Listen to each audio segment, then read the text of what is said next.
নমস্কার বন্ধুরা, জ্যোতিষ ধর্মকথা ইউটিউব চ্যানেলে আপনাদের সকলকে আরও একবার স্বাগত জানাই। সকলকে স্বাগত জানিয়ে চলে এলাম খুব গুরুত্বপূর্ণ বিষয়। আপনারা অবশ্যই আজকের ভিডিওই পাবেন।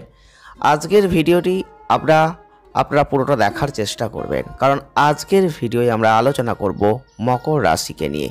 কারণ এই মকর রাশির জাতক বা জাতিকাদের 7টা গুরুত্বপূর্ণ বৈশিষ্ট্য আজকে আপনাদের সামনে তুলে ধরব।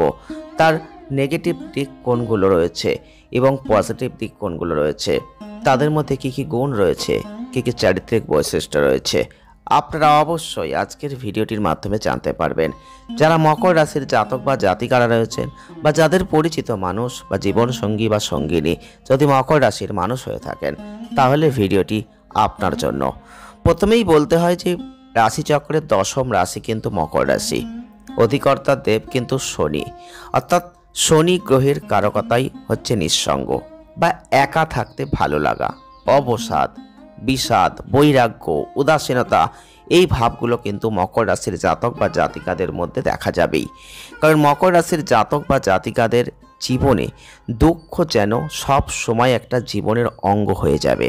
দুঃখকে বরণ করে এরা যেন একটা আনন্দ পাবে। এদের বন্ধুটা একটু কম, আর যারা বন্ধু থাকে তাদের এরা সব সময় এড়িয়ে চলতে চায়। এই মকর রাশির জাতক বা জাতিকাদের ক্ষেত্রে দেখা যায় এদের মধ্যে পরিশ্রমী, জেদি ভাব, ঈশ্বর বিশ্বাসী, পরোপকারী প্রকৃতির একটা জায়গা থাকে, কিন্তু একটু তুষ্ট ভাব অনেকটাই স্বল্প হয়। এদের মধ্যে একটা যোগী ভাব কিন্তু চলে আসে, যেহেতু শনিদেব এদেরকে শাসন করেন। এই রহস্যবিদ্যার দিকে প্রচণ্ড আকর্ষণ থাকবে। এরা বাকপটু হবে, কল্পনাবিলাসী হবে, একটু চুপচাপ হবে। তবে প্রথম জীবনে এদের প্রচুর কষ্ট করতে হবে, প্রচুর সংগ্রাম করতে হবে, তবে শেষ জীবনে এরা কিন্তু সুখ ভোগ করবেই। সাহিত্যের পঠন এবং সৃজনের দিকের প্রবল ঝোঁক থাকবে। অকাল বার্ধক্যের একটা ছাপ প্রায় এদের চেহারার মধ্যে কিন্তু ফুটে ওঠে। তবে যারা মকর রাশির জাতক বা জাতিকারা রয়েছেন, এরা কখনো শ্রমশীল, আবার কখনো শ্রমবিমুখ। জাতক বা জাতিকারা যদি অবসাদ ভাবগ্রস্ত না হয়, যদি কর্মে অনীহা ত্যাগ করতে পারে, মনে আলস্য এলে তা যদি দূর করতে পারে, বিশেষ করে কোনো বাধাকেই বড় মনে না করে, তবে তার অবশ্যই শুভ জায়গা কিন্তু তারা দেখতে পায়। তাদের জীবনের পরিবর্তন কিন্তু তারা দেখতে পায়। যারা মকর রাশির জাতক বা জাতিকারা রয়েছেন, ভাগ্য এদের খুব সাহায্যপূর্ণ হয় এটা বলতে পারবো না, কারণ খুব সাহায্যপূর্ণ এদের ভাগ্য কিন্তু হয় না। ভাগ্যের সাথ সবসময় এরা কিন্তু পায় না।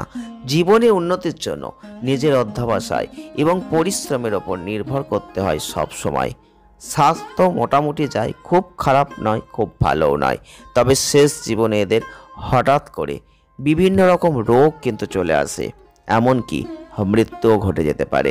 তবে বিজ্ঞান, গণিত, যন্ত্রবিদ্যা, লোহা, কয়লা, এই ধরনের যদি কোনো ব্যবসা করে, টেকনিক্যাল যদি কাজ করে, অ্যাকাউন্টসের কাজ করে, তাহলে জীবনে যদি এই কাজগুলো নিয়ে এগিয়ে যেতে পারে, তাহলে কিন্তু এরা খুব ভালো ফল লাভ করতে পারে।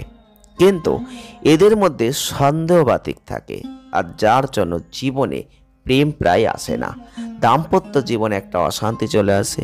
এরা হয় সাধু সঙ্গপরায়ণ হয়ে যায়, ধীর বুদ্ধিযুক্ত, গাম্ভীর্য প্রকৃতির একটা মানুষ হয়ে যায়। এরা প্রচণ্ড অধ্যবসায়ী হয়ে যায়। শনির যে আধ্যাত্মিকতা, চন্দ্রের কল্পনা আর মঙ্গলের কর্মশক্তি এদের মধ্যে একই সঙ্গে বিকশিত হয়ে যায়। এরা আত্মবিশ্বাসী, মননশীল মানুষ হবেন। আর নির্গুণ হয়েও থাকলেও কিন্তু এদের কিন্তু নানা রকম গুণের জায়গা এদের মধ্যে চলে আসে, যদি এরা চেষ্টা করে। মিতব্যয়ী ও সঞ্চয়ী প্রকৃতির মানুষ কিন্তু এরা হবে। বিশেষ করে কন্যা, বৃষ, কর্কট ও মকর রাশির সঙ্গে যদি এরা বন্ধুত্ব করে, বিবাহ করে, অনেকটাই এটা শুভ হয়। তবে এই মকর রাশির জাতক বা জাতিকাদের ক্ষেত্রে আকস্মিক অর্থপ্রাপ্তি কিন্তু কম হয় না, এটা যথেষ্ট ভালো হয়। যেটা সে উপার্জন করবে সব নিজ পরিশ্রম লব্ধই হবে।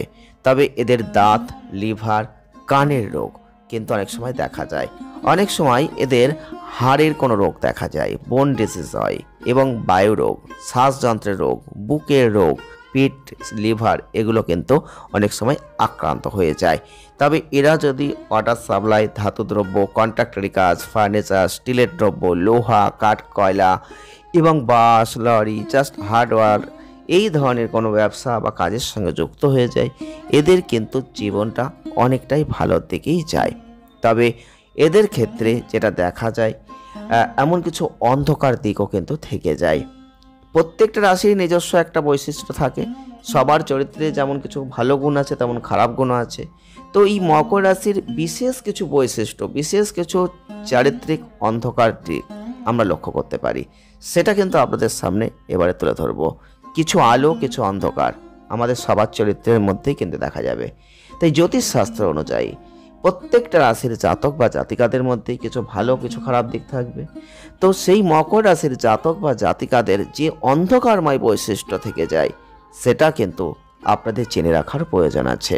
মকর রাশির উপাদান হচ্ছে মাটি, আর এই মকর রাশির জাতক বা জাতিকারা অত্যন্ত শীতল প্রকৃতির হয়ে থাকবেন।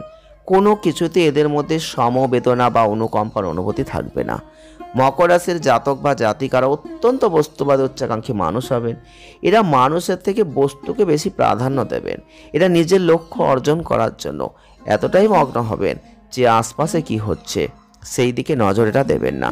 একটা কথা বলা যেতেই পারে, নির্দয়ভাবে সাফল্যের পথে এগিয়ে যেতে পারেন মকর রাশির জাতক বা জাতিকারা। যারা কাজে অতটা দক্ষ নয়, তাদের প্রতি কোনো সমবেদনা থাকে না এদের। সবাই সব কাজ সমানভাবে পারবে না, এটা সত্যি কথা।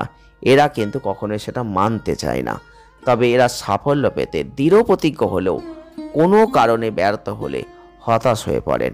কাজে সামান্য বাধা পেলেই এরা হাল অনেক সময় ছেড়ে দেন, আর এর ফলে অনেক সময় অবসাদগ্রস্ত হয়ে যান। নিরাশাবাদী মকর রাশির জাতক বা জাতিকাদের পক্ষে তাই ব্যর্থতার অন্ধকারের দিকে সাফল্যের আলোয় ফিরে আসা অত্যন্ত কঠিন হয়ে যায়। একবার ব্যর্থ হলে এরা ক্রমশ তলিয়ে যেতে থাকে। তবে আবেগ অত্যন্ত কম থাকে মকর রাশির জাতক বা জাতিকাদের মধ্যে। নিজের চারপাশে যেন একটা নিস্পৃহতার দেওয়াল তুলে রাখেন এরা। এমনকি নিজের ঘনিষ্ঠদের কাছেও মনের কথা কখনো খোলসা করে এরা বলতে পারেন না।